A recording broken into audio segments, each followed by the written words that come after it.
Recording. Okay, apparently we are already recording this video. It's Dennis, Matthias, and Andre, and we wanted to discuss the first kickoff meeting of the Clock of Change. We're also recording this video. We're recording this video on English. I don't know yet who's going to see it. Maybe it will be Sam and Matt, our dear friends of Agile Ventures, or maybe it will be some open source contributor. Just out of just to make sure that to make it as possible, as much, how can you say it in English, as easy to understand as possible for everyone. We stick to English. Okay, I don't know. I haven't seen what you were discussing last time without me, but I was prior to the meeting. I was checking out the repositories, and I want to tell you how we do our development process at Human Connection, the network. Okay, Andre and Matthias, is it easy for you to follow me? Yes, of course. Cool. Andre? Yeah. Yes.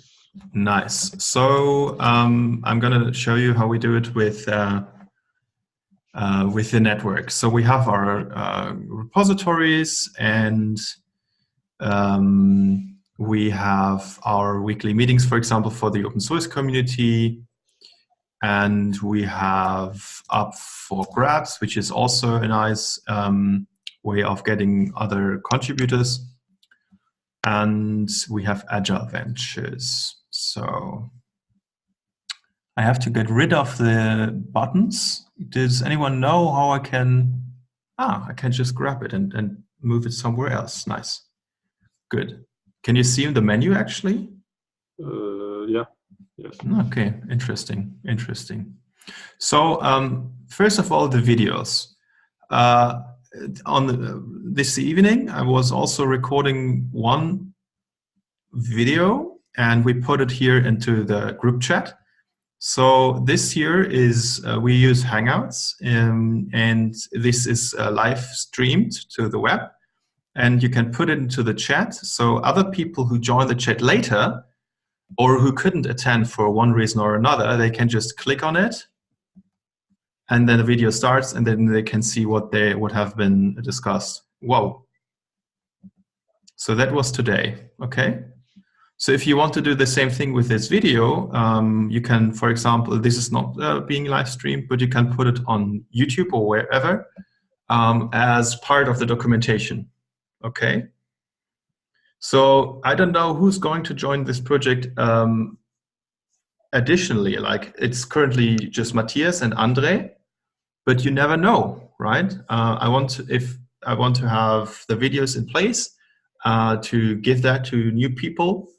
If people want to contribute to the Clock of Change, do you understand what I mean? Yeah, it makes sense. So for everybody can follow what we discuss and what our how do you say Entscheidungen? Decisions. Yes, what our decisions are. So it's transparent for everybody who joins the project, why we made those decisions and how we came to it. I think this is a good idea. All right. So what I'm going to do after this meeting is just to, I think it's this button. Yes. So I go to YouTube. I have my own YouTube account. Matthias and Andre, if you want, you can create your own YouTube account. Yep. And then you say select files to upload, and you upload it, and that's it. You get a link, and you can share it in the group chat, right? Yep. So you can, for example, share please, it here. If I may interrupt you, please also upload the file not only on your YouTube channel, but as well on this channel on Zoom, on our chat channel. You can transfer files up to, I don't know, 500 megabytes even. So it's no problem to exchange those data or this data, and then we can load it up to the official channel. So we can do it both ways, and please exchange it. Just put the data, the file in the Zoom chat, and it will be okay. Don't worry. Normally it takes everything, so you don't have to use WeTransfer or something else. Nice, nice, excellent. Okay, cool. That's also great. And maybe Human Connection can also publish it. It's always nice to see people talking to each other. So just consider someone who wants to learn programming, whatever, sees the video, cool. 4 people working together on a project, and apparently people can join in, and then that creates empathy and that encourages people to collaborate with them. All right. So if Human Connection shares it with their YouTube account or wherever, I don't know, maybe it will reach the right people. Okay. Does it make sense, Matthias and Andre? Yeah, of course. Nice. So let's go to the clock of change. One thing, ZenHub. So this is a decision that you have to make on your own, Matthias and Andre. I'm not interfering with that. It's your choice. So the only thing that I would like to do is to have some sort of development process. Do you know Scrum? Matthias, do you know Scrum? Andre, do you know Scrum? Yeah, I know Scrum and Wasserfall and Kanban. Okay. Yeah, same for me. Not really Scrum. Most people don't really do Scrum, but more like Agile and Kanban version of this. But yeah, definitely Agile it's a very nice way to develop projects. Okay. How you do it is, I would say, up to you, but just choose one development process and also put the items somewhere online. So we are a remote team. You can do Scrum on a physical board without any tools. If we would sit in the same office and see each other every day at the very same place, I would prefer something tangible, something that you can actually write down and put on a board. Unfortunately, we are a remote team and we cannot do that. So therefore, I suggest to write everything down on the web. So it's accessible for everyone on the internet who wants to join. It's accessible to you. We are not having the same office. Does that make sense? Yeah, I agree with this idea. Excuse me, I'm not sure what exactly do you mean. What do you want us, or what is your suggestion we write down? Do you mean features? Do you mean issues? Do you mean decisions or knowledge, stuff like this? That's a very good question. So basically all of that, but especially requirements. Requirements for what? For the whole project? For just specific issues or? The whole project. And for certain features, for example, feature requests. What I mean by that is, just to give an example, if I scroll up this client, I think I will reach at some point a very long message of Dennis. You are not your screen is gray and with lines, so we won't see the picture you show us right now. You have a bug in your screen right now. I think this problem with video driver. Okay, I'll try to share my screen again. Can you see it now? Not now. Same problem. Yeah, now it's gone. Before we could see it when you were on the website, but this. Okay, when I switch to the browser, can you see it again? Yep. Yes. Yeah. This is very interesting. You are now in Windows 2, and you were in Windows 7. So it seems like you are on virtual desktops. And no. This special share screen just for window. Only you need to share different window for different tabs. Okay. You cannot just move another soft in this window. Yeah, this means you have no 10 different window, and you can share just window. Only for this, if this is full screen up, you cannot share, I think. Okay, this is full screen, or it's supposed to be full screen. So what can you see right now? Can you see the browser and the chat window? No, just half screen browser. This is very interesting. So what I did is a split window. So I have half of the screen on the left side is my browser. Half of the screen on the right side is the chat. So I'm not able to... You can't see the chat because the chat is protected. You cannot show the chat. Okay, it's not a bug, it's a feature. So this says, if bug have documentation, that's feature. Very good. right. Okay, I cannot show you the screen, but it doesn't matter. You're in this chat, and if you scroll up, you will see the message of Dennis having all the requirements. But this message is only visible to people who are in this chat. So if you want to work with other people later on, you have to put it somewhere online, and that's what I was referring to. Okay. By the way, programming in winter is good because there are no bugs in winter. But That's probably right. Hopefully. Wouldn't it be nice? Oh, it's winter time. In summer you make vacation. That's why you make bugs. If you would program with a container of beer next to you. Sorry for that. Joking. Yeah, I think if you search for first computer bug, then you actually see the first bug. And I think it was a moth.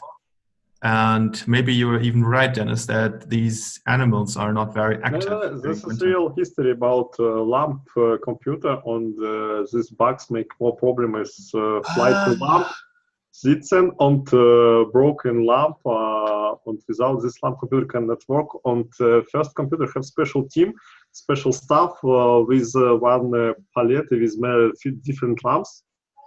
And when the program staff said, "Oh, we have problem, need me this device fast get and change this lamp." Yeah, and this is first problem. Like the programmer said, "I have bug." This the real bug fixing. Yeah, Nice. This is real history. I look like real computer with lamp in my academy, and I know this problem. If window open, then can problem. All right. So, nevertheless, let's put that online, all the requirements. And I want to suggest to you to use either the so-called projects feature here. So we have an organization which is called Human Connection. By the way, are you already members of this organization? Nope, I'm not currently. Let's change that. What is your name on GitHub? Matti B,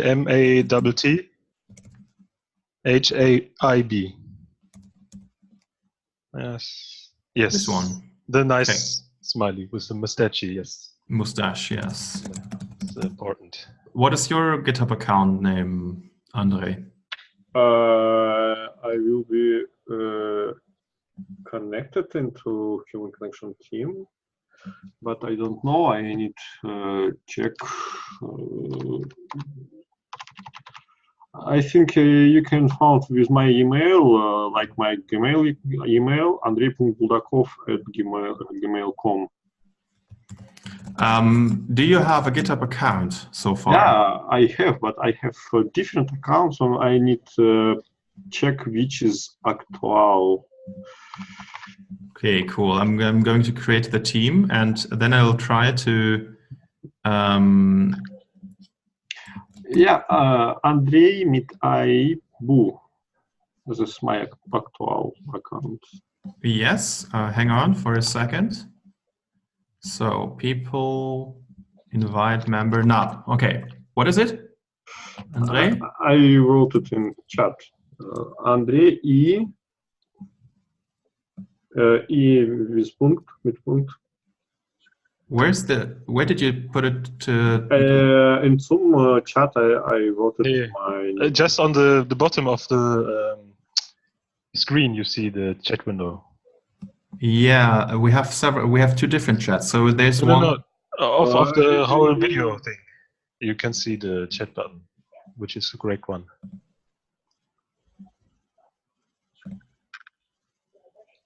Chat. There we go. Andre BU. Can you see this chat at least? No. No. Okay. This is again Prüfung. Robert, I've sent a picture, like a symbol of the clock of change. So if you want to have a profile picture, you can try this one. And, nice. If it's not okay, we'll give you another one depending on the size and how it is displayed. Yeah, we have now a team called Clock of Change with the members, or myself and Matthias, and one pending member, Andre. Yeah, Matthias already accepted the invite. Yep, you have to accept the email invitation. And I'll give this team write access to the two repositories. Teams. Why don't we have? All right. Settings. Clock of Change. Repositories, maybe. This team doesn't have any repositories, and I think there we have to say clock. Seriously? Maybe I have to put. Maybe I have to set the permissions on the organization level. I'm just a minute away to get something to drink. Yeah. Of course.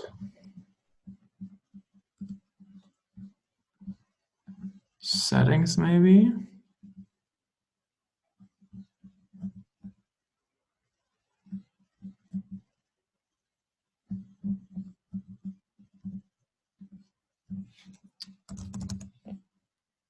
There we go. Okay. Add repository to team. Clock API. Okay. Add repository to team. So if you want to use any development method, you can either use what GitHub gives you already. I would try to use GitHub as much as possible. Why?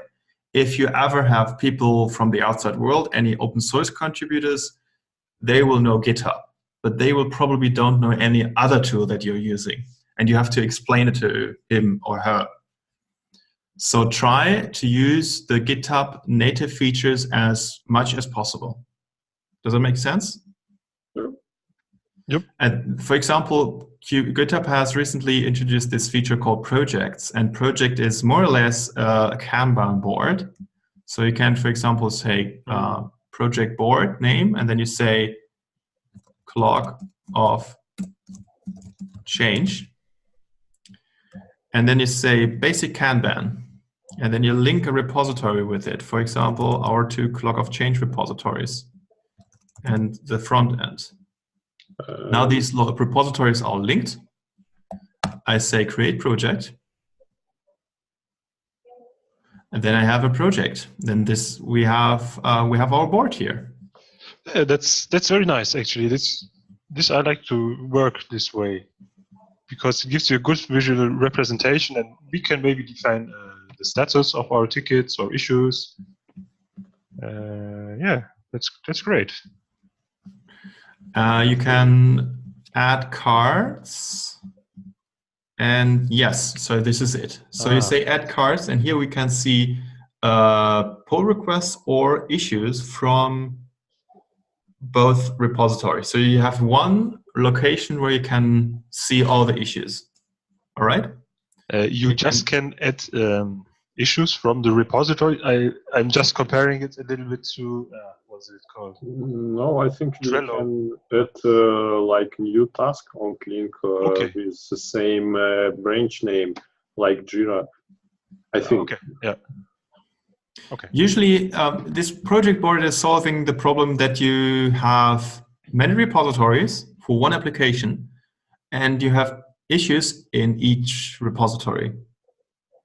And you can combine those issues in one flow, in one stream.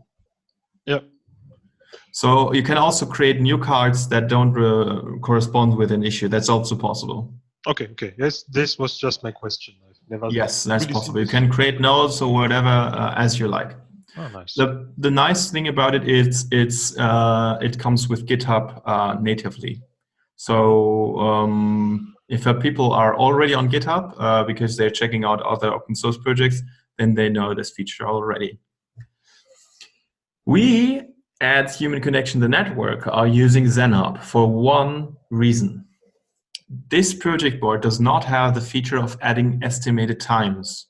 So usually in Scrum, you would have a kickoff where you estimate the hours that you need for one user story, for example, and GitHub doesn't have it.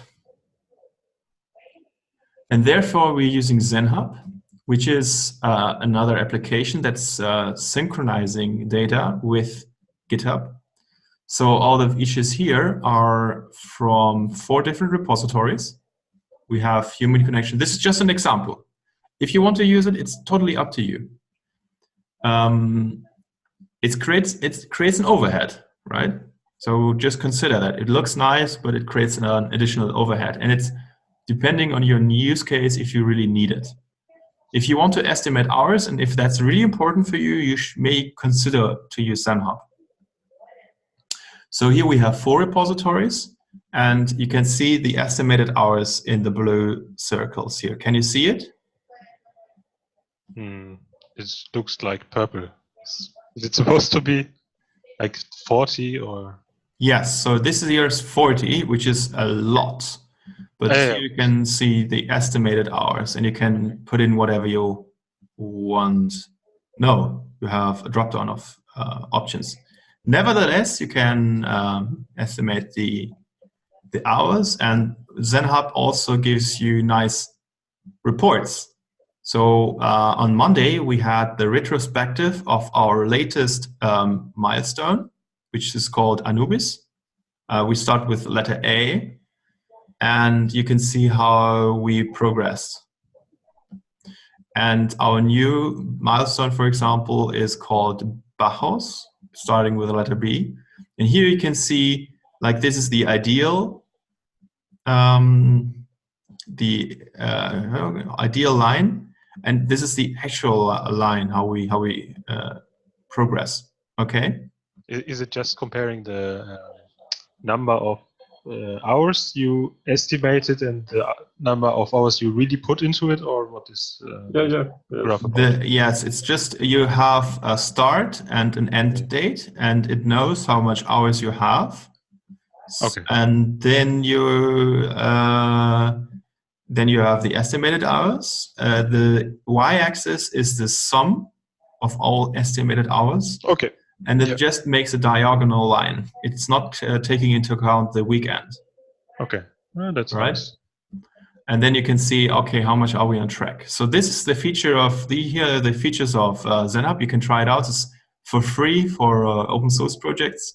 We are using it. It's creating an additional overhead. But if, for example, for Dennis or for anyone else, if it's really important to have a plannable, how do you say, to see the progress and also to compare your scrums, then I would suggest to use it. Otherwise, if you just need it for seeing what's currently in progress, and you don't need those reports, then I would suggest to you to use just the basic projects feature of GitHub. Okay. It's quite nice, from my opinion, to learn for the future. So if you, for example, consider to work 50 hours on it, but then it takes 150, you know that you have planned something wrong, and so you can do it better in the future and also have a better feeling for it when you use the times and compare it. Yeah, that's I think the big thing on it. It takes time, but it gives you, it helps to enhance your experience. That's what I think. Yeah. So this is, I guess, it's your workflow, and you should be in workflow, and that should be fine. And I know from the experience that it's really difficult to predict when something is really working, because you really don't know what bug is actually still alive and winter is not hard enough. That's the real thing. So difficult, but in general, it's a very good thing, I guess. And for people who want to come on board and also learn, it's easier for them to understand and also to see how much effort it takes to maybe program a function, so they can really also maybe choose, okay, that's a small thing. They think it's about 2 hours, so maybe I can do it. That makes it easier for people to attract to work for the project. I'm sure about it. So it's depending on how we work on it in the future, and it's a project that will somehow end. It's not like the network. So in difference to the network will always be in some progress. But if we have these features ready, they will be like closed for first, and there will be no things that we consider to do in the future. So that's the difference. So if we really need it, I don't know, but I would just let you choose like in a majority, and then we are in common. Cool. Yeah, I would advise you to listen carefully to your product owner. So Dennis already mentioned that he wants to learn and he wants to improve based on the learnings from the latest iteration, from the latest Scrum. So if you estimated 50 hours, in the end you needed 150, then you can learn that this error is 150%, no, 300%. This is interesting and this is important. So product owners are also part of the team. Dennis is your product owner, and if he wants this, then I would consider to use it because it might improve your workflow, right? I also think of Agile Ventures. It's not only because of me, but Agile Ventures in first that people can really join better and have a better overview. Sure. Not only Agile Ventures, by the way. The second thing that you mentioned, Dennis, is the beginner-friendly issue. So here you can see a label "Good First Issue." It's not only the number here, which you can just see on GitHub anyways, but these labels, "Good First Issue" or "Beginner-Friendly" or "Help Wanted," they are also visible on GitHub. I told you that the numbers here are not visible on GitHub because GitHub doesn't have this feature. But the labels, they are synchronized with GitHub. So if you add a Good First Issue on ZenHub, this gets automatically synchronized with GitHub. So since we don't know how people reach us, we have a project which is called Nitro Up for Grab. Nitro is the code name of our Nitro version. Here, Nitro Up for Grabs. And we have a couple of good first issues here, right? And Up for Grabs, the name of the project here, is not a coincidence because there's a website, very popular for people who want to start contributing to an open source project. And it's very simple. It's just a list where you can filter, for example, certain technologies. In our case, that would be Java, script, maybe here. Yes, here we have the frameworks and technologies, JavaScript or PHP. So people can select from a range of interesting projects. So I'm just selecting PHP.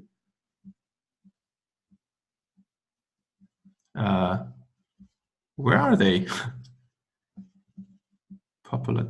Okay, so maybe too many results. There we go. Okay, interesting. And then we have open source project, again, just one of them. So for human connection, you would have to search for Vue.js, for example. Only 7 projects having Vue.js. So I don't understand why I don't see results now. I think you can click enter in this input. Yeah, I did that. No.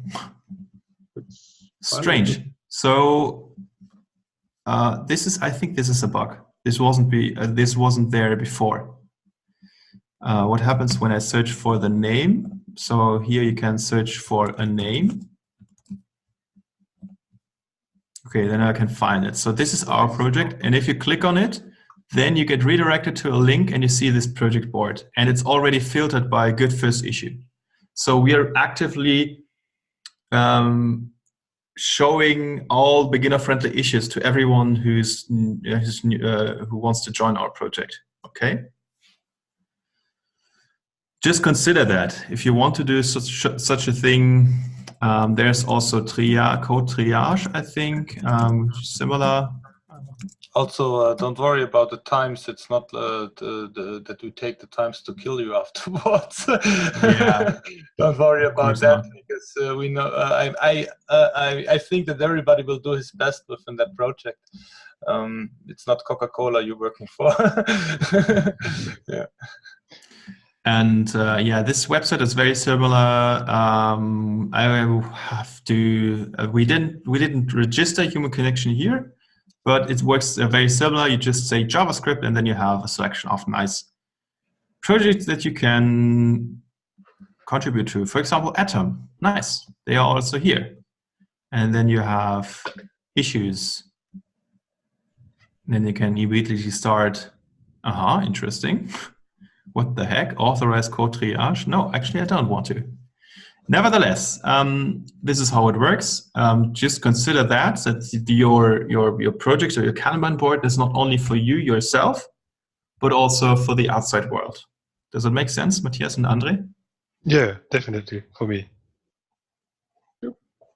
Nice. But before, my question was how do we share information that is not issues, but how do we share information about the project itself, about maybe decisions or some background knowledge new people have to know? Can we store it in GitHub too? Is there a way? Like, for example, in at Lesbian, you have Confluence, where you can write a Confluence article about, I don't know. Conference is good, but from my side, this is not so good way when we have different places with code or with documentation. And from my opinion, good if we implement this documentation in GitHub in code. Yeah. And like this, I forgot name. Perhaps a doc or another I can found and send link for how to make base for documentation, and then we can more information put direct in code on how to make this documentation. On this minds we have one way for to code or to look documentation for this code. So you want to have the documentation directly in the source code, like not directly in source code. No? This just in source code we have this annotation for function or for okay, yeah, I know what you mean. We have this as like PHP docs. Yeah, I've seen this the PHP Storm plugin lately. Yeah, annotations and we can again future implemented more information without put this more text direct in source code, but we like special doc folders which can contain more information about code. And we can then change code and got information about you need to actualize your documentation. Not know, but for future, this, for my opinion, is a good feature. We will not need to think about more places which we need change after new feature implemented for the bug fixing. So you suggested in the annotations you want to for first iteration, yes. In the commits in the commit message and annotations. Yes, and more information like for API, I think is good when we implement it in code or in these special tools like PHP docs. Okay. And for my experiences, to bet you more time for what actualize documentation and then got more not equal functionality on code and documentation if you have different places. Yeah. But this is for first iteration. Okay. And I was just not. I agree that the code has to be readable and more or less self-explanatory, so you can read the code and know most of the time what is happening there because it has good naming and maybe some comments or documentation there. But we might have some other information we want to share. I was just wondering if there's a place on GitHub where you can share this information, like a small wiki articles or something like this. It's open question. But yeah, there was actually a wiki. Yeah, but yeah, just like this. The head down has to be a big thing, just very easy. Maybe you need to know some console commands or which ports to access or how to the deployment process works. But we need to document this, I think. Yeah, and GitHub is a standard is an MDB file with. We can also, markdown file. We can use this. Yeah, I agree. Yeah. Yeah. So there are different ways to do this. You already found out all the ways how to do documentation. First thing is, if you want to make decisions, try it again. Keep it simple, stupid. Use the tools that you already have. GitHub is already quite powerful because it can, for issues and pull requests, you can write comments. And I would suggest and encourage you to do that, because if people go to GitHub and they check out the issue and they see a long stream of comments, they see activity, right? People are active in this project. That encourages people to join, because they see, oh, nice, they are talking publicly, and I can also write down, hey, is someone already working on that issue? And I will likely get a response because they were active on this project anyways. They're not talking internally, they're putting as much as communication, they put the communication as much out on the web, on GitHub as they can. So here you can, for example, see a pull request, and I gave reviews, and it's going a long way. And you can also make request changes. It's really a long thread, and I would say that's a good practice to do, right? And especially all the decisions are made. Put them here. Also use screenshots. If you create an issue, it's very important that or a feature request, it's important that you have a mock UI as a screenshot, for example, that also encourages people to work on that issue because they have a feeling about it, right? So that's about the decisions. The decisions should be put into GitHub issues. For example, if you have a feature requirement, put it here. I use user stories. Okay, this is not a user story, bad example, but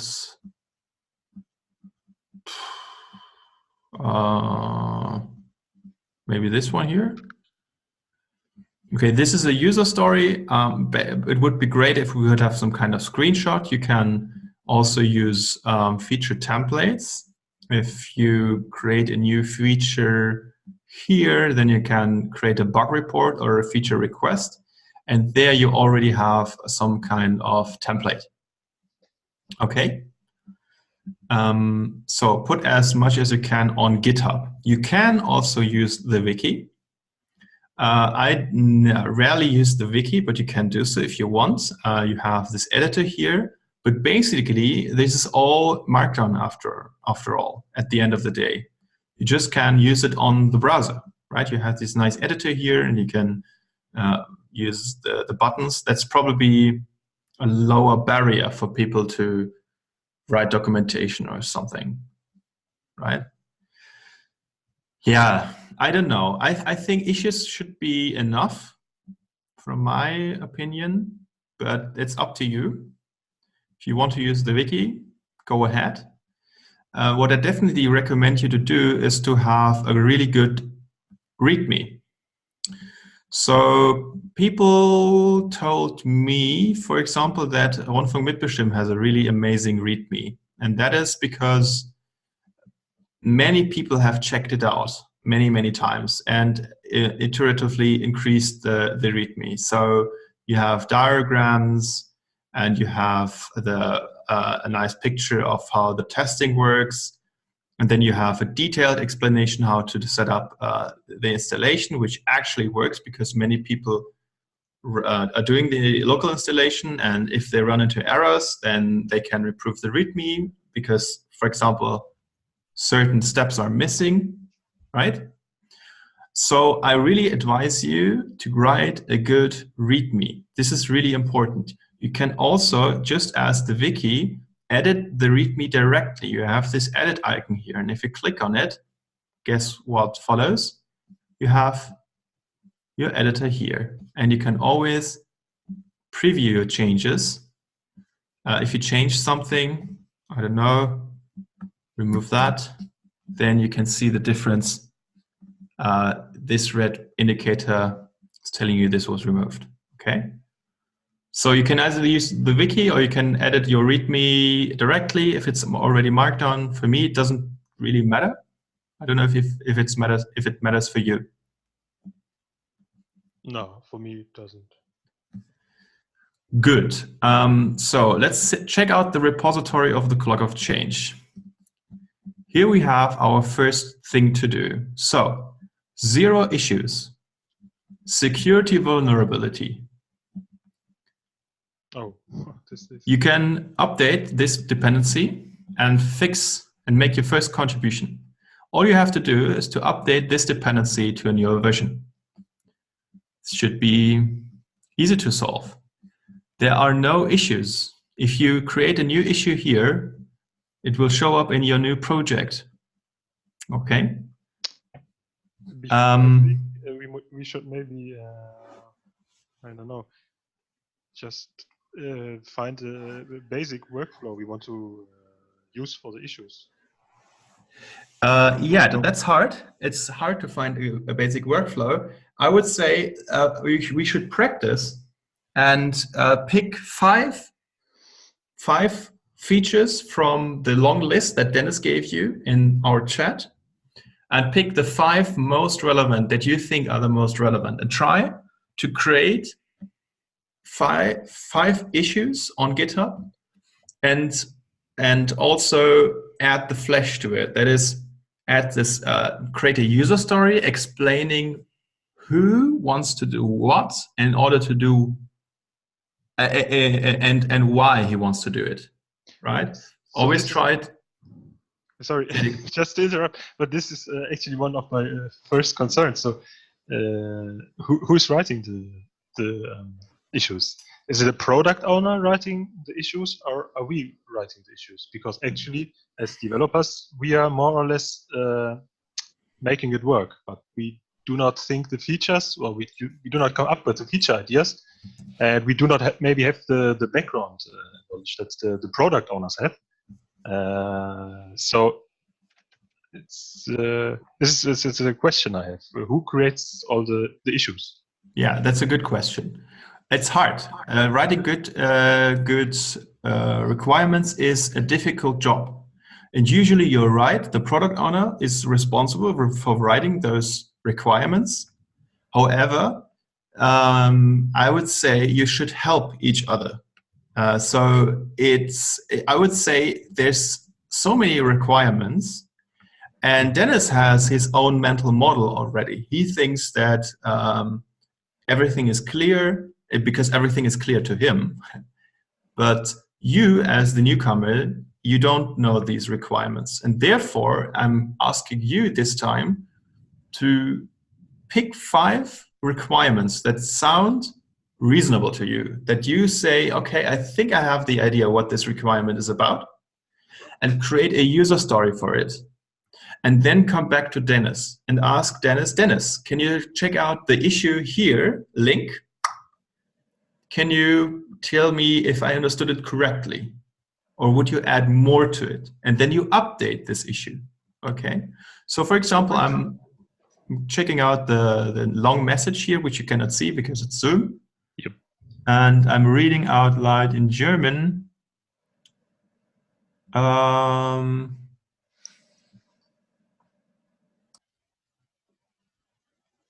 Account-Registrierung mit mindestens Vorname, E-Mail und Botschaft. Optional mit Bild, Vorname, Name. It's actually what you have on the, you already have the clock of change on the website. So you do have already a lot of functions inside. What we did is now to complete the clock of change with the partner program that will implement like a shop and a complete sales in Anführungsstrichen program. And another thing is, so that would be, I think it's quite easy to start because, and there's also a good product that shows actually the same on, you can go on Amazon.com and you can look for Facebook counter. and you will find a little LED display that lets you log in with your Facebook account or with your YouTube account. It's already done. The interconnections are already done, the login. So you only have to log in, and you can show on the counter whatever you want, or a certain number. So here it's for Facebook likes, but we want to have the same for how many people do want to stand together for a better world. And you can buy those things already. Yeah, there are more models now. It appeared in 4 years ago, and it's quite easy to transform or to use the same concept, yeah, for the clock of change as well. The clock of change was before actually, but it's the same principles. I even was talking about with Martin today and also with Hardy, and it's maybe also interesting for you, Robert. Mike, I have a question. If we have a concept like this and we can make it individually for other organizations too, think of Ecosia, how many trees they have planted, and think of a counter like a guerrilla advertising tool made for them. We can just put another description in front of the cube, make another interconnection to their counter, and blop, we have a guerrilla advertising tool. What would happen if we would start a company with 4 members there who are interested in, and we produce them individually also for other organizations and lower the price for the clock of change customers too. That would be an idea. But from first you could start to copy what you have on the website, and I will fill it up with the vision and the mission content. Actually, that's what I would do, and if we could do it together, that would be great. Another thing is, Andre has thought a lot about the new version of the clock of change, and he was asking if he can already set up the technical structure for it.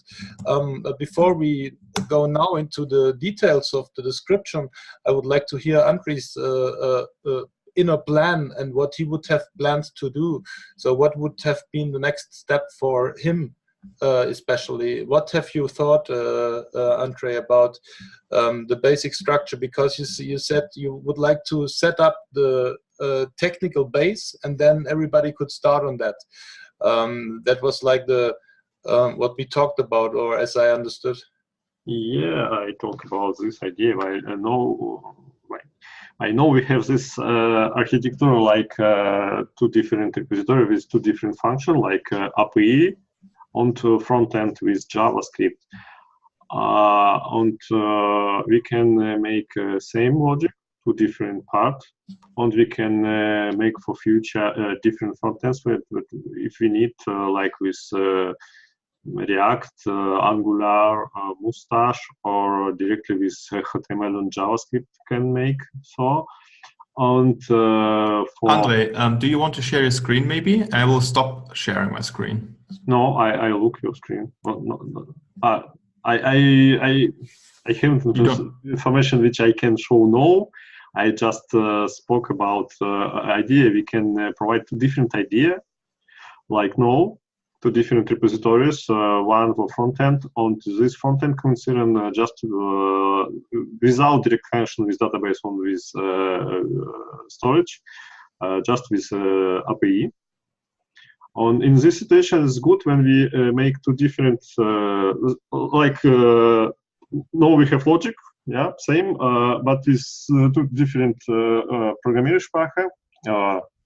Programming language? Programming language, yeah, this is good. Different people can, not all programming language, and if I can JavaScript, I can join to front-end team and work with front-end. If I know PHP, I can, or SQL, I can join to backend team. And for my side, good if I now we have backend and frontend. We have backend with Java and frontend with PHP and HTML. This is for me. This is not so correct. I think good when we make frontend with JavaScript and HTML and backend with PHP. And I need time for make first iteration.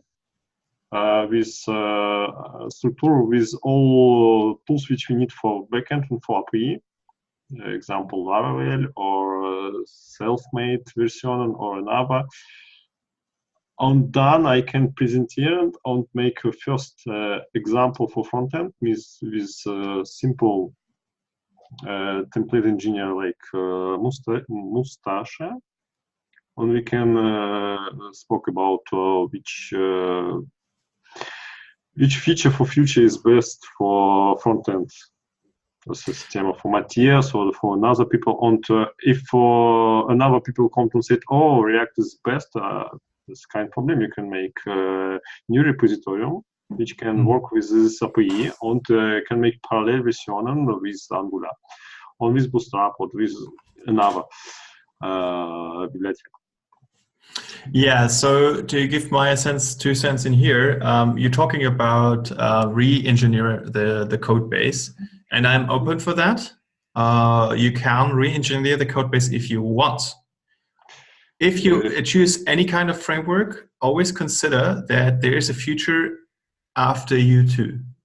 Yeah, so just consider that, for example, Matthias wants to restart his work at your company that you're currently working for, because Matthias is his girlfriend is expecting childbirth, and you're going to have let's say 2 months. Or how many months can you say how much time you have for sure? Let's say. I have I have 2 months. How do you say, parent time, something like this. Yeah. Parental leave, exactly. Parental leave. And I have 3 months where I will just work for 3 days in a week, and I have 2 more days which I will have much more time than after that for working on side project like this. And so after this, I still can work on this, but my time will be reduced. But we'll never know. So we have 5 months that you can work on this project at this very moment. And just consider the afterworld that people have to take over the work that you already did. So whatever framework or technology you want to use, just don't use anything that you are curious about, that you want to learn. Just use something that other people are also willing to learn. The worst case is you produce something, and after you're gone, nobody wants to use it again. And the next one is also trying to do it complete re-engineering. All right? So that's what we definitely don't want. We also want you two to communicate with each other and do code reviews. So I am afraid that if you work on different tasks, that there will be a knowledge gap of the code, or maybe there is code ownership. That is, certain parts of the code belong to Andre, and other parts of the code belong to Matthias, for example. That is something that should not happen. We have collective code ownership. Everyone is responsible for the entire code base. So if you do something, if Andre is working on something that doesn't work, then it's also the fault of, let's say, Matthias, because you didn't work closely enough, right? So please try to communicate with each other. Please try to do code reviews. I want you to work closely together, and also to prepare the code and keep it always in a state that you can hand it over to anyone else with little efforts. So we had this problem that Sebastian left us, and he took all the knowledge with him, right? All the knowledge is gone.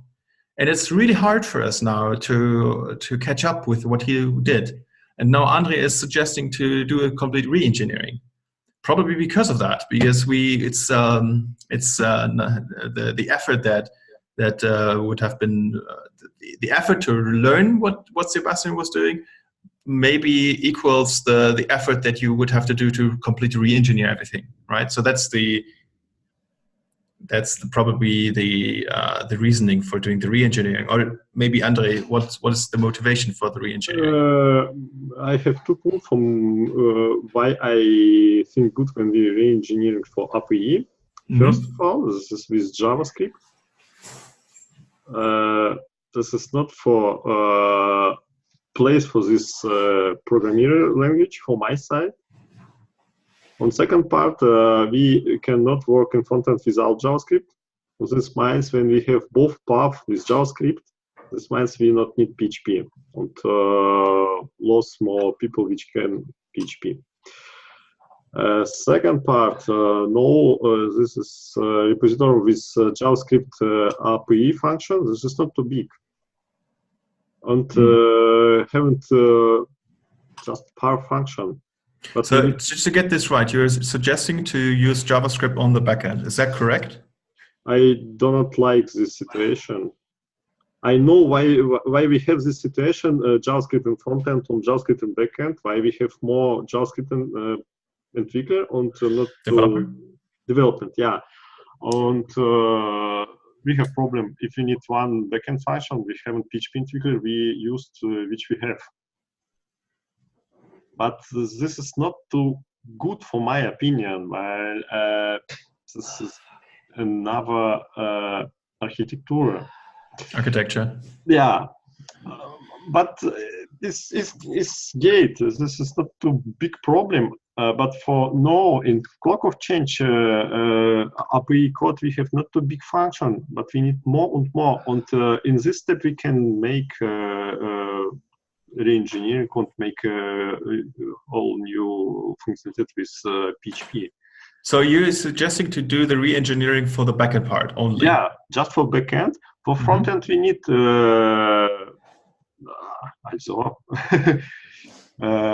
while now we have just one module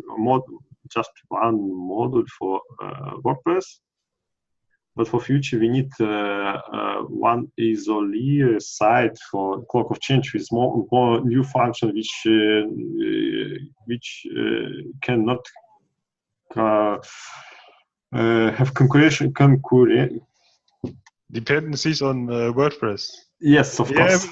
Yeah, I already explained it in the last meeting. So for the front end, you might just want to use it as a microservice or as a widget on some other site or wherever else. We don't want to think about it, that it only can work in WordPress, but we want to use it wherever we like, wherever JavaScript works. I think this is the idea for the front end part. Yeah. At the back end, I'm not really so good in Node.js. I'm also more of a PHP programmer, and I know actually Laravel a bit. But to let me ask you this question, is the backend actually written in PHP? I thought the backend was written in JavaScript. It is. Currently, it's written in Node.js. Currently, this is Node.js, with JavaScript and exactly. Just power function like save new data and read data, not more. Yep. But we need more and more function like make specific URL, provide route list, this company area API for clock of change for physical device, and function for edit my personal information like change my photo, and more and more. And what should be the target, or what should be the future programming language in the backend, PHP or JavaScript? I think PHP, and I have two points why. First, 2 points. We have more and more community which can PHP. And when we make both sides with JavaScript, we cannot use this power from these peoples. On second part, for my side, for my opinion, is PHP is a real backend language. Mm-hmm. But this means we can use for different function JavaScript. Like WebSocket is JavaScript technology is best tools for this part of logic. Or for another, we can use, also we can make a part of API with PHP and part of API with JavaScript. Why not? Mm. But we have two central points for link all information, this database on this storage with user image on another information. Mm. Okay, up to you. For me, it doesn't really matter if you use JavaScript or PHP on the backend. I think we have both on the front end because it's a PHP plugin after all. So you have probably parts of PHP and JavaScript. So whoever is implementing or developing and working on the front end has PHP and JavaScript skills, right? Yeah. So a person who has if we want to use it for WordPress, I did not understand 100% how this will be in the future. If we say we don't want to use WordPress as a framework or as a requirement anymore, but PHP we only need if we want to use it in WordPress, because WordPress is obviously coded in PHP. Mm-hmm. I think we not need WordPress. I have no idea. I cannot give a rating to the different technologies and to the complications and whatever comes up. But questions. Andre, there's one thing. We are always looking for JavaScript programmers. And we have not invited anymore the PHP programmers. So actually, we have a group of people that might want to help human connection and that we could reactivate because we can now need them again because of PHP, for example. So this would be an argument from my side that we could reactivate some programmers that are at the moment not able to work on the JavaScript network, but who could work on the Clock of Change. But that's only a practical thing because we have our old target group again back who can help us. For me, also, I cannot argue in favor of one or the other. I say that JavaScript is a more emerging language at the moment because it's getting more and more and more important. So people tend to be more interested in JavaScript. That would be the reason in favor of JavaScript. But on the other hand, we have two people here who already do PHP, and why not? And if we have this WordPress plugin, we need PHP developers anyways, unless we want to also scrap the front end, and we completely get rid of WordPress. But from my perspective, and that's now regarding the re-engineering, I'm a little bit concerned about re-engineerings because of conservative strategies, right? For example, I was the one who argued against the re-engineering of our network, especially the way how it was migrated, that we do that we make a split and have separate code bases, because we cannot. The old code base was in a state of stagnation. There's currently no change in it. People don't see any new features, and they get annoyed by that. And we are losing donators. Well, we don't have donators for the Clock of Change. I don't know, but it's not that important. But I'm usually against re-engineerings. Try to reuse the code that's already there, because it's what is deployed at the moment, right? So Dennis and Martin, they can at least they can expect the feature set that was there before. If you do the re-engineering, maybe they are going to miss certain features. And question for that old code you said, Andre also made the code for the Clock of Change already in the past before he left. The question is how much re-engineering. Andre, would you, if you do the PHP base and so on for the Clock of Change, would you use your old code base that you have done before you left Human Connection, or would you today make it new because there are new things, new experience and a new way of how to maybe start a project like this? What's your opinion? I can reuse my own code, but I think no, we need spoke about another theme. This is not theme about PHP, JavaScript, or another. Well, it's a big question about what is best, JavaScript, Go, PHP. But no, we have problem. More people haven't power about learn more at one language. And I have more and more experience about people which can just one language and said, okay, I can do it, but I haven't experienced about this is good or not good.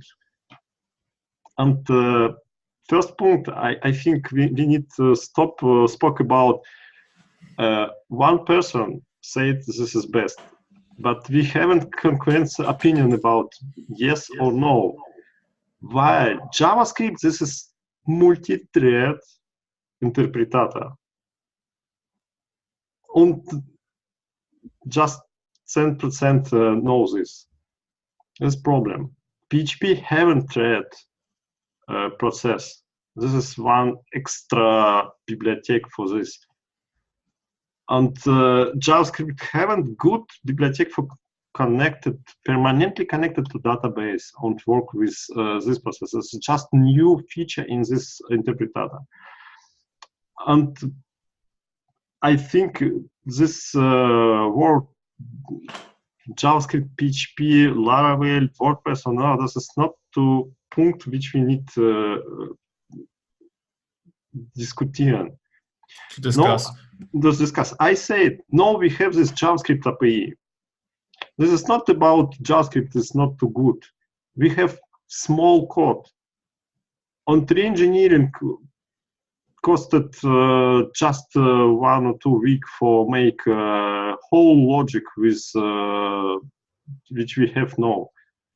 It's not about good or the bad. This is about we can or cannot, we have or we have not. I can both language. For me, this JavaScript or PHP is for me same good language. But we spoke about no, we haven't more people which can make more new function in this API. And we need just 2 weeks for re-engineering implemented for new team this function with PHP in backend. Why not? So you already have the code from 2 years ago. That means that you can partly copy and paste. I think yes. Not to all, but sure, yes. Sure. Also, my English is yeah, no problem. You can also say it in German. Yeah, there's also a question about reused or implemented new framework like Laravel or another. This question about if we implemented Laravel, we can more another people say, okay, we have this framework, join. You can Laravel or you can JavaScript. It's my idea. No, we have new project. May I ask question? Let's go through it step by step. Question to Robert and Matthias. Robert and Matthias, what do you think about that not everybody is using JavaScript, but for example, a Laravel framework in PHP would be a good place where people can put efforts in and help human connection if they can program PHP but not JavaScript. What do you think about that strategy in general? I can answer first. Yeah, I have a bit of experience in the Laravel because I just tried out a project, and it's actually one of the newer frameworks for PHP, but it's widely accepted in the community, and I think it's very powerful, and you can rapidly develop applications in Laravel, and especially APIs. So I think it's a good framework to use. Okay. And did you know that, or probably nobody actually knows, Andre, you know it because after the interview, you know, when so many people came to Human Connection, they were always talking about Laravel, a framework that works well, that is very well documented, and that people can adapt to this framework very, very well. So in general, I even can give an opinion about Laravel and the idea to do it like that. It's like a working Volkswagen that everybody has seen, and more or less, yeah, it's like this kind of car, and you can do the maintenance in almost every city, which you can't do with like a Bugatti that is very fast, or a Lamborghini, whatever. Yeah, that I see as a JavaScript. It's a more special thing with advantages, but you have to be experienced and to work on that. So from my side, I could agree to, and I know Andre can work very fast. If he uses a framework, he will can even work faster. I could agree to this if everybody can agree. But what I would really want to do is, Craig is now also a long time at Human Connection, and I would really like to have his opinion, and something like, okay, yeah, if he has suggestions or whatever, I think it would be very important to hear him and have his opinion also about re-engineering. Re-engineering is really a kind of next step. Yeah, you do really everything new, and it's probably still more work than we expect. But I generally could agree now to this kind of strategy, as I also think from practical side, as I said, that we can get more programmers who program PHP and can help us in this case with the blog. So from my side, I'm also okay with it. So what I understand from your argumentation, Andre, is that you're talking about maturity. Maturity translates to Reife.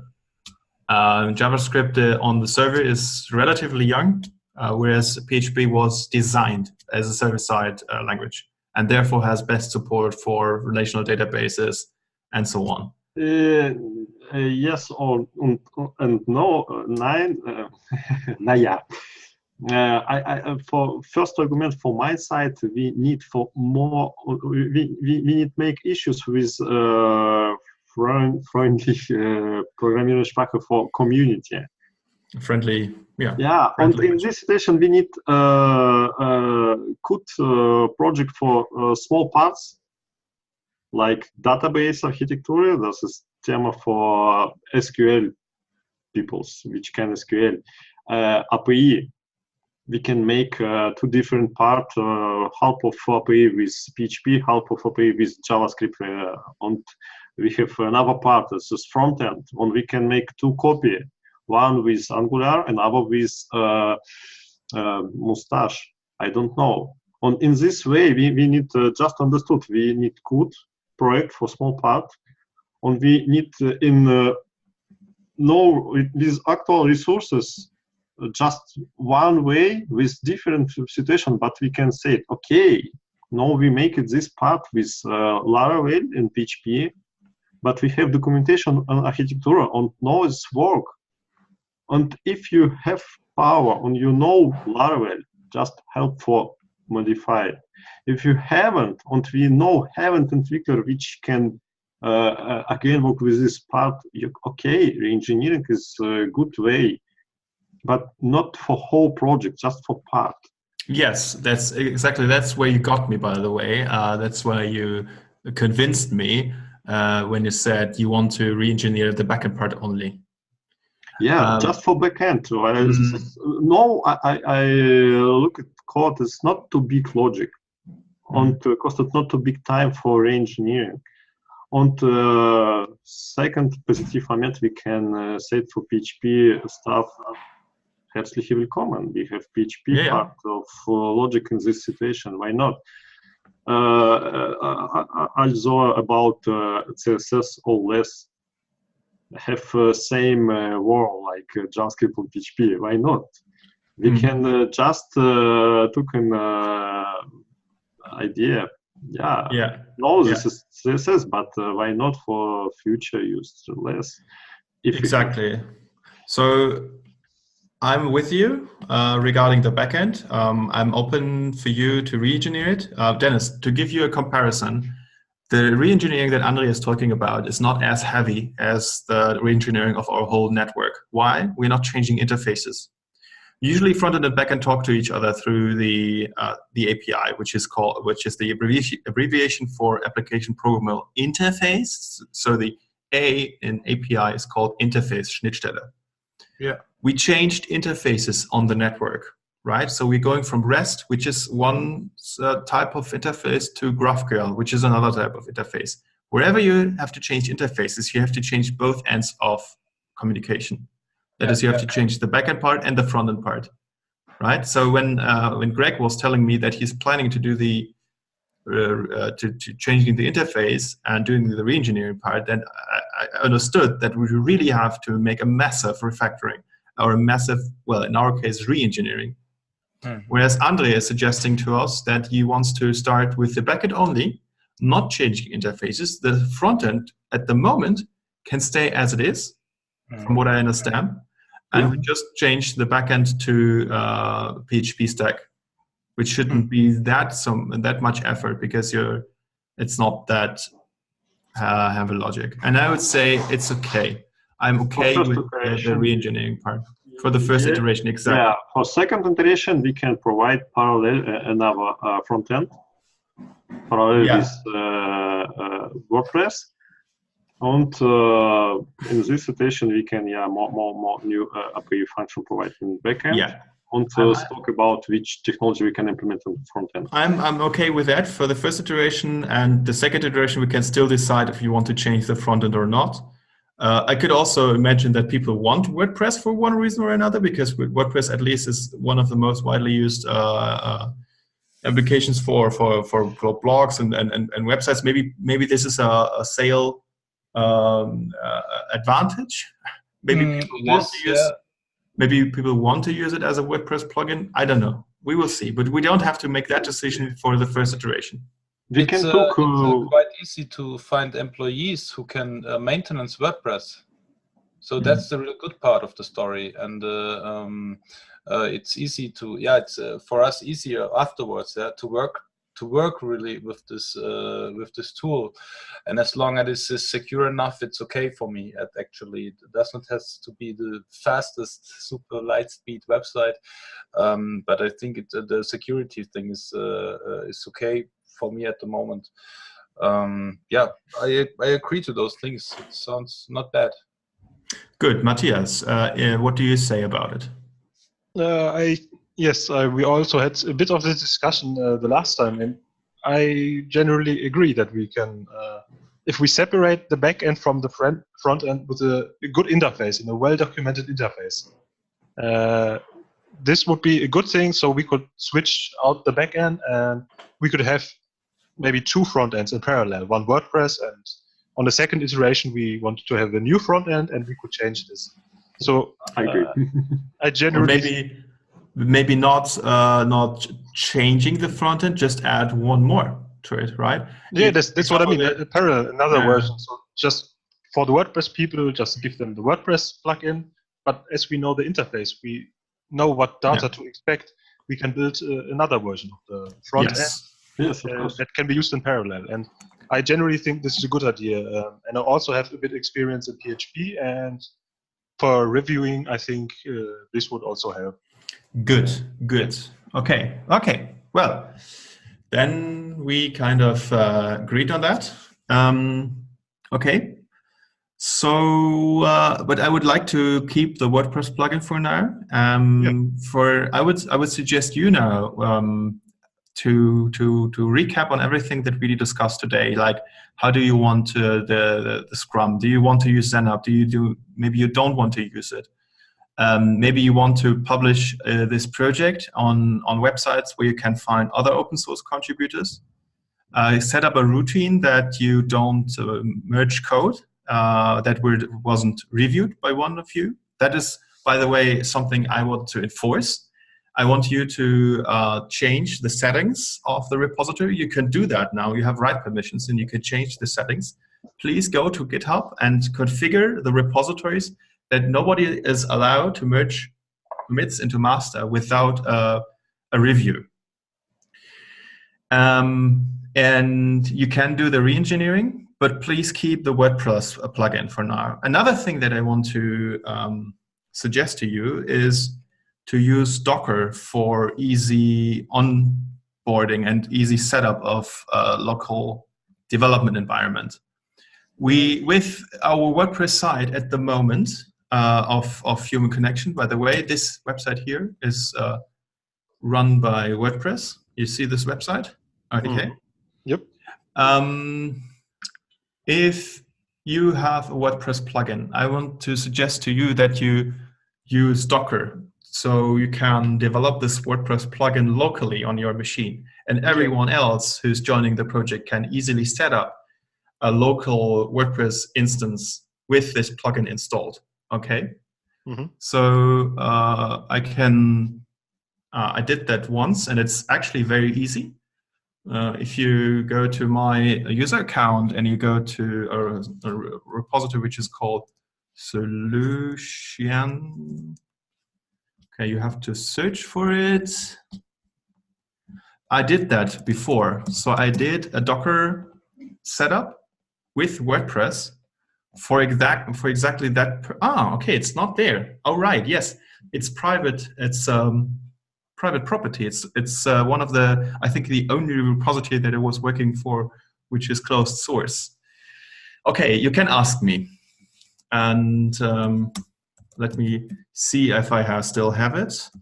But so, I already searched for it, for a Docker image that provide WordPress, and I found a lot of them on the internet. So there are a lot of solutions for this. Yeah, I think so too. It's very simple. Yep. So here you can see the Docker Compose file, and you have basically just a couple of services. That's the database. Then you have WordPress. And I also set up an image that does the automatic installation of plugins, right? So when you just install WordPress through Docker, you have to manually install the installation dialog, right? So you have WordPress and you select your language, and then you make an administrative password, and then a couple of other settings. And you don't have to do that manually. You can also automate this. You can do it instantly. And therefore, here you have WordPress CLI, and it can set up this WordPress installation immediately on your machine, and you can work with it and develop with it without affecting any remote server. I don't know if any of you has done WordPress development so far. How did you solve the problem of how did you try out your code? Did you try it on your machine locally? I actually did quite a lot of WordPress development, and I to be honest, just until when I checked out Docker, I used XAMPP or LAMP stack and just installed it again on my local machine. So I would just have a Git repository for the plugin or for the theme I was developing, and just synchronizing that with GitHub or Bitbucket. But now I find out about Docker, and I think it's much easier to do it this way. To synchronize the environments, to just have a Docker image with WordPress and have all the plugins pre-installed, the config pre-installed. And I would also suggest this way. Yes, if you need help with that, I can also help you out. I mean, I did that once before. Okay, I'm cool. pretty experienced with it now. I could write a Docker file for you, for example. Yeah, just try to read into it. I just got it working, so it's just the first version. So, but maybe your version is more advanced. So yeah, thanks for. I don't think so. I don't think so. The point here is, I want to stress that we have had problems with our own WordPress instance of this website here, and from what I got from the discussion with the team is that people were changing things remotely on the server, which they should do on their local machine before they try it out remotely, right? So they destroyed something, and people were doing changes, and they were not talking to each other at this moment, and then they got confused. Why was this changed? Who did that, right? So you can all avoid this if you just have your own local instance of WordPress, and you can play around with it, and if anything goes wrong, you just scrap the whole thing. And also backups, right? Backups is crucial for us. If it's probably most people may get afraid of trying out backups on the remote server because they think they might lose data if they, for example, throw away the database. But on your own machine, you can do that with no problem. And then you can make a backup of the remote server and restore that backup to your local machine, see if it works. If that backup routine works on your machine, you can be more self-confident regarding a backup situation or backup scenario on the remote server, right? Yeah. So maybe we just add it to the README actually of the front end. Maybe you want to rename the clock of change front end to clock of change front end WordPress or something like this. Yes. Oh yes, we please. Could add a description how to set up the Docker file and how to use it for testing, so that everybody who wants to develop on it has a quick start. Exactly. So I give you one example how I want it to look like. Here you have the Nitro Web, and this is okay. This is the installation without Docker. Okay, but you can put that into the README. Okay, we have our documentation here. Okay, fair enough. But here, it's all in the installation guide. Okay. No, we don't have the Docker installation here. So this is a weakness. We have to fix that. Okay, I'll show you a repository where where the README has the Docker installation already. This one here. We provide two flavors of the installation, one with Docker and one without Docker, right? And if you want to do it with Docker, all you have to do is just to make sure you have Docker installed, and then you clone the repository, and then switch into the directory and say Docker compose up, that's it.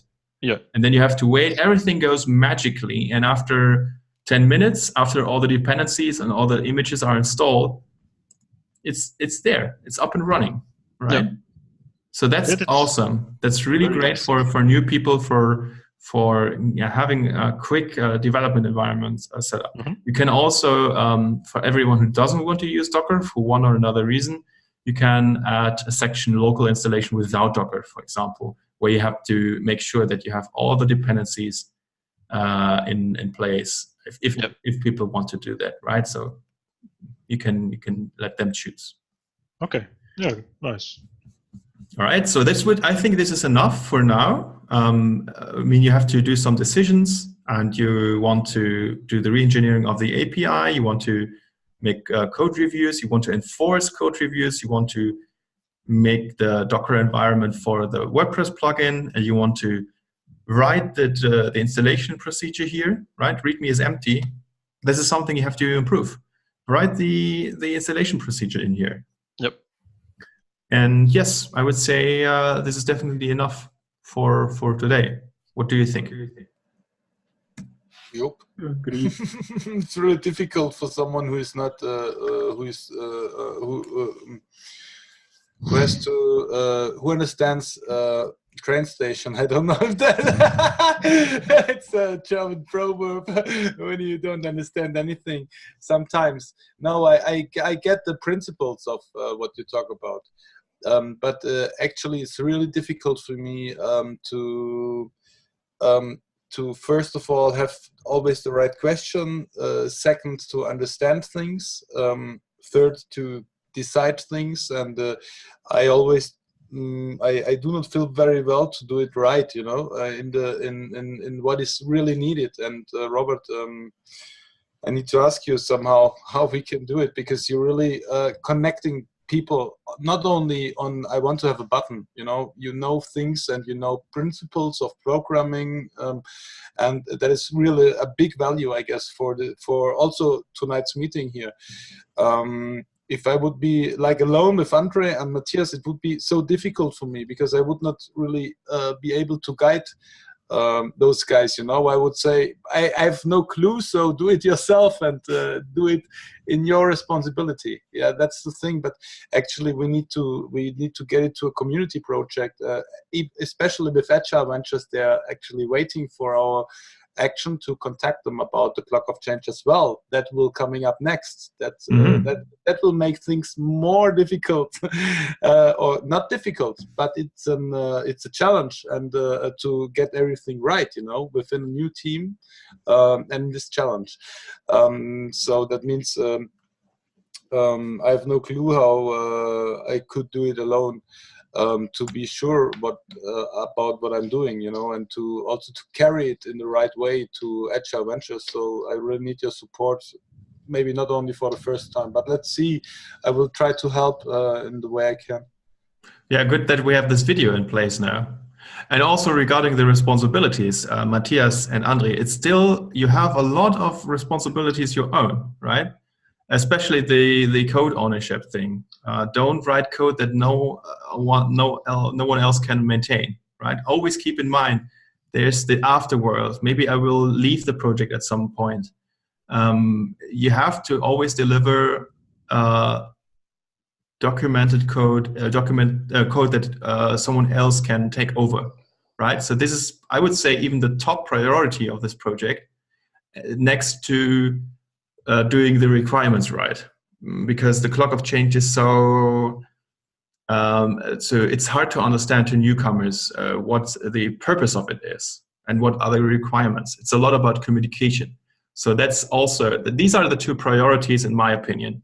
Always deliver code that can be maintained by someone else, and do the requirements, and also document the requirements, which those two go hand in hand, of course, because if you don't know the requirements, you cannot take over the code. But I hope you see the point here, Matthias and Andre. Yeah. Andre? Yeah.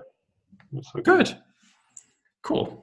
Okay. I agree too, and take a little bit more time. I know it's always nice when you try to create something, you try to make this thing working, and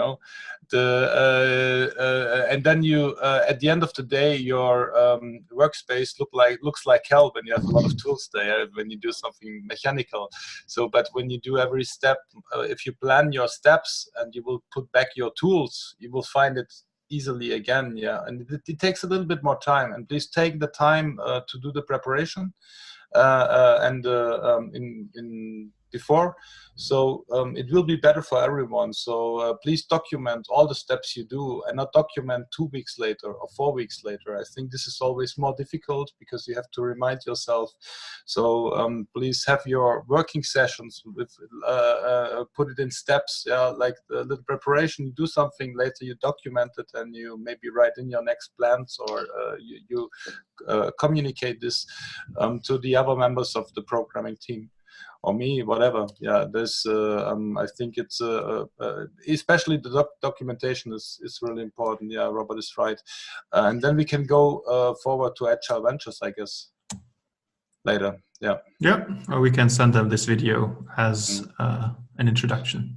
Ah, yeah, cool. That would be nice. So that then they know why they are still waiting for our message, so they will see it now. Hello, it's me, Dennis, and we will come to you as soon as possible. We just don't want to waste the time of people when still there are so many questions open, and we still have to find ourselves to go forward. That's actually what we do now. So, but hope to see you soon. Yeah, we can also send them this video right away. I mean, it's publishable. We don't. We're not talking about anything that's credential, and I will upload it to YouTube. If you don't mind, I can send it to them right away. Andre, you have your name. Your username is with your email. I'm not sure if that is if that is very good, or if it's displayed in the recording. I don't know why, but this Zoom. So I can calm you down a little bit. What is currently visible, it's Andre and then a.gmail.com. So not too bad. Ah, okay. Mm-hmm. So but maybe you want to change your username. For me, actually, the whole email address is visible. Oh, interesting. I don't know why. Matthias, so you see the whole email? I do. I see the first name, Andre, and okay. the last name, I see the email address. I don't know why. So in this case, I guess we should transfer the file via Zoom, because Sam and Agile Ventures, they have Zoom. So if it's okay for you, they can use it for internal purpose, and as well, they have to work with you together. If that is your working email address for this project, you can make this to your official email address for Agile Ventures. This is public email. I have a problem when other people can this email. Even if it's public and on YouTube? Yeah, no, you can. Why not?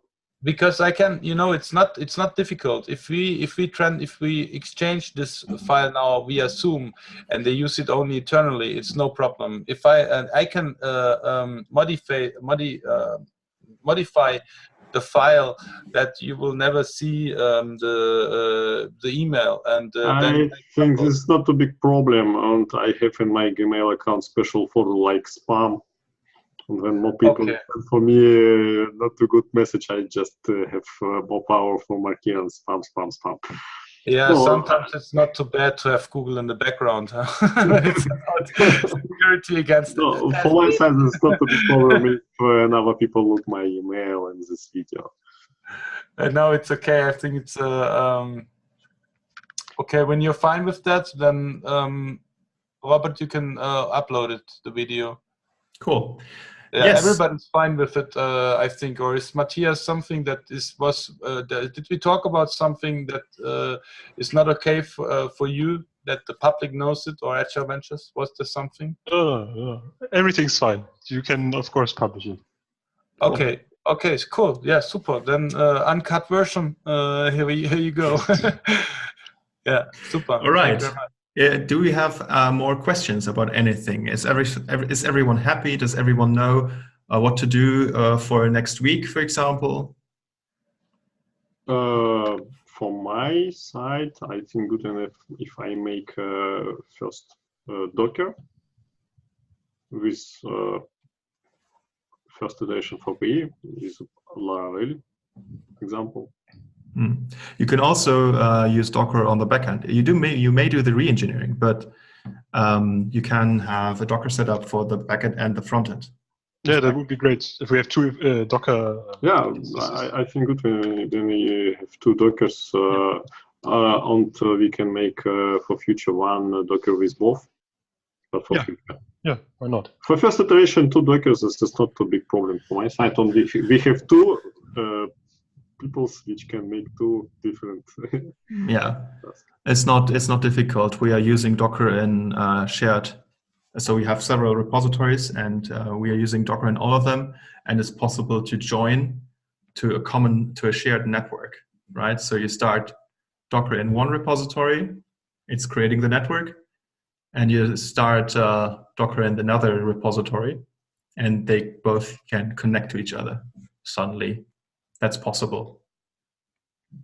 Right, good. More questions. Do we have more questions? Matthias, Dennis, from your side? I'm happy, I'm fine. Yeah. Thanks. Same for me. I will just create the Docker image and look into the GitHub issues actually. I will pick 5 and try to make a good issue out of it. Maybe we should just make another meeting. Good. Yes, then we'll make another meeting someday next week. If you want, we can also do it on Wednesday again. Just have a meeting Wednesday on 7 p.m. German time, but we can have a meeting afterwards. For me, it's okay. In direction of 9 p.m. next week, Wednesday.